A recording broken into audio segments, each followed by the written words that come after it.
রাজধানীতে গণ অধিকার পরিষদ আবারও রাজপথে। নুরুল হক নূরের উপর হামলার প্রতিবাদে বিজয়নগর ও পুরানা পল্টনে বিক্ষোভ মিছিল ও মশাল মিছিল করেছে দলটির নেতাকর্মীরা। আজ সন্ধ্যায় অনুষ্ঠিত এই কর্মসূচিতে অংশ নিয়ে নেতারা স্বরাষ্ট্র উপদেষ্টার পদত্যাগ ও জাতীয় পার্টিকে নিষিদ্ধ ঘোষণার দাবি জানান।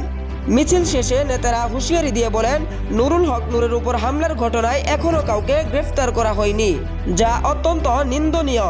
তারা ঘোষণা দেন, দাবি আদায় না হলে সচিবালয় ঘেরাও সহ আরও কঠোর কর্মসূচি দেওয়া হবে। এর আগে রোববার সকালে ঢাকা মেডিকেল কলেজ সংবাদ সম্মেলনে নুরুল হক নূরের শারীরিক অবস্থা তুলে ধরেন নেতারা।